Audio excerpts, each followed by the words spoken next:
Last week, the Becker County Board of Commissioners met for their regular monthly meeting or regular bi-monthly meeting, and one of the items that was supposed to come out of that commissioners meeting was we were supposed to find out who the new Becker County Administrator would be between Auditor Treasurer Ryan Tagan and Rob Morse, who was from the city of Afton, who was their interim city administrator there. Both candidates had interviewed 2 weeks prior to that meeting. Tuesday's meeting of last week came about, and the Becker County Board of Commissioners, in a 3-2 split vote, voted to open up the process once again. In other words, they weren't satisfied with either candidate and did not want to appoint either gentleman as the county administrator, so we're back to virtually square one. The vote was 3-2, with Commissioners Larry Knutson, Jerry Schramm, and Donald Scarry voting to go back and try to look for another county administrator, while Barry Nelson and John Okeson felt comfortable choosing between one of the two candidates they had in front of them. So now what does this mean? Well, to me, it feels dysfunctional. I don't know all the details that's going on in county government today, but the county government in Becker County has begun to feel dysfunctional to me as a county resident.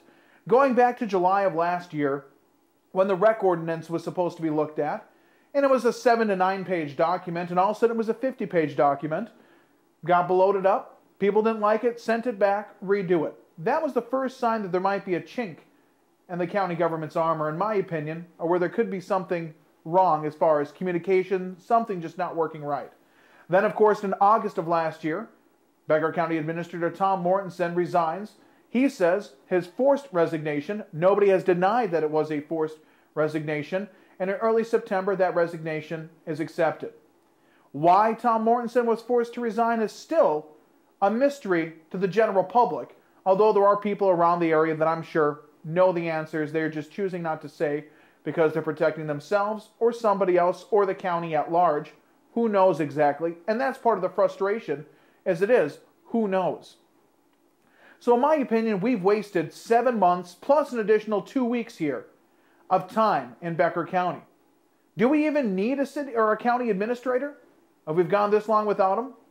I think we do. We've got lots of stuff going on in Becker County, and there's a lot of things the administrator can do besides just being the conduit between the public and the government and the department heads and the county board.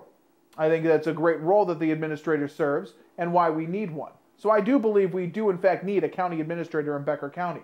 In fact, I believe we needed one probably 2 or 3 months ago. But I digress.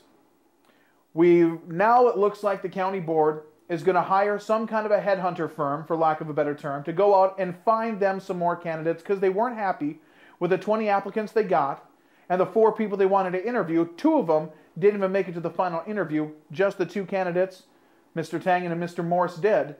And out of them, neither one was good enough. In fact, one member of the Becker County Board of Commissioners says he just wasn't into settling. So he felt either candidate would be settling then, and frankly not good enough for Becker County.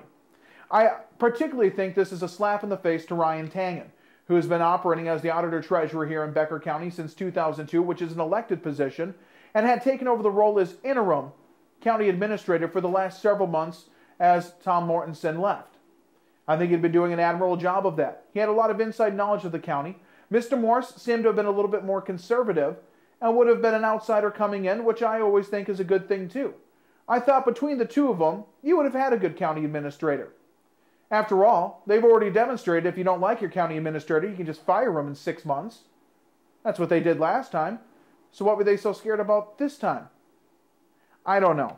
But I do think it was a slap in the face to a county employee. Oh, by the way, Ryan Tagan has also now resigned his interim role as county administrator, something I think he needs to do as they get ready for this coming election. So this brings me to the question, what exactly is the Becker County Board of Commissioners looking for in their county administrator? What did they expect to get? They had 20 candidates. They said, frankly, most of them weren't even considered for an interview. They interviewed 4, they wanted to interview 4, I should say. Only 2 actually would show up for the interview, and out of them, they didn't like it. I would say, given the track record in Becker County the last year, you're going to have slim pickings.